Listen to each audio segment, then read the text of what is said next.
All right, yesterday the president surprised the press and the nation when he walked into the White House press briefing room and addressed the verdict in the Zimmerman trial. Listen. When Trayvon Martin was first shot, I said that this could have been my son. Another way of saying that is Trayvon Martin could have been me 35 years ago. But should the president even be weighing in on this controversy, and what exactly is he saying? Joining us now with his reaction is radio talk show host David Webb. David, thanks a lot for joining us. There are a lot of ways to look at the Zimmerman trial, it seems to me, but the president clearly sees it as a referendum on race relations in America. He's making it about race. Right, and he hasn't. Let me say this. Should the president have weighed in, any president, regardless of party? I think he could have done so succinctly, but this off-the-cuff supposed remark, he came in with his notes, he stood there, and that's fine. It's what he did when he wanted multiple bites at the apple. He paints a monolithic approach. In other words, most blacks have been profiled. Most black men have been profiled. Well, how do you anecdotally assert that something has happened with millions of people? Has it happened? It's true. But what they want is the bites at the apple, that you're all within this monolithic block, therefore follow me along. I don't like it. Could he have done a 2 or 3 minutes and spoken? And by the way, he didn't speak to Zimmerman. He didn't speak to their families also in turmoil. So if he really wanted to speak to all Americans, he should have done so.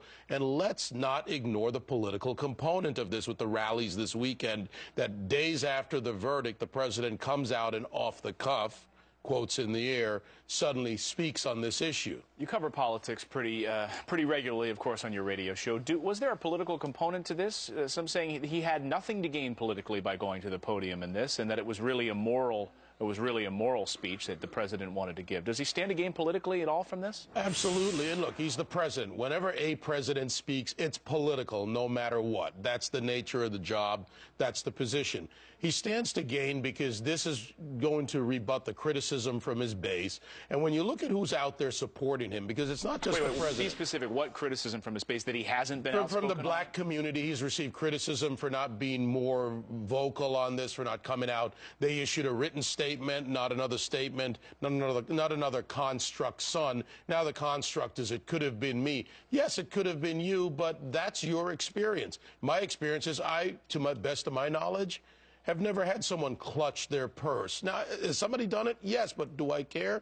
If they did, no. It's what I do and how my actions are in any situation that matter to me.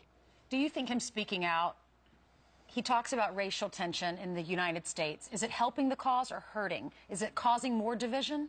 It'll be used by others. I think we have to let it play out a little bit more. It'll be used by others, and I'll cite some specific examples.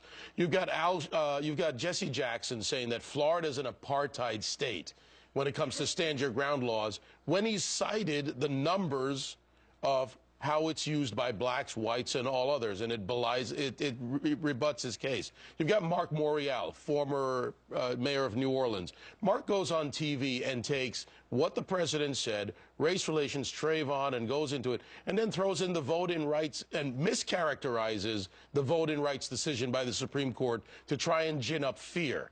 And Al Sharpton and the others, they all go out and play this game when, in fact, if you want to have a real conversation, have a conversation about what you can do. You want 100 rallies in 100 cities? How about 100 meetings in community centers across the country to say, hey, neighborhood watches, hey, people in the community, come down. Let me show you about interacting with each other. Maybe you should wear jackets, and maybe you should identify yourself or have identifying flashlights. Do something to show people how they can interact with each other. Those are real conversations. 100%, because if these two men had had a real conversation on the streets, he could have said, hey, I'm just visiting my dad who lives a few blocks away. I'm safe. I'm fine. I live in the neighborhood. Right. I mean, Zimmerman, who knows what happened in those 2 minutes, but an interaction changes things. Exactly. And look, I've had the experience in college. I was jumped by a bunch of kids. It wasn't racial. They all happened to be white, as far as I know, and it didn't matter. I was getting my butt kicked. But I didn't have this long-standing animus afterwards that said, well, all white people are bad. It's what you do. And to the American people, it's time to reject the baiting and the Mark Morials of the world and the Jesse Jacksons, the Al Sharptons, who take what the president said. Let's not parse he took bites at the apple, but we can parse it. Let's focus on what we do to fix the problem. David Webb. Thank you. Nicely put. Thank you very much. Thanks, David.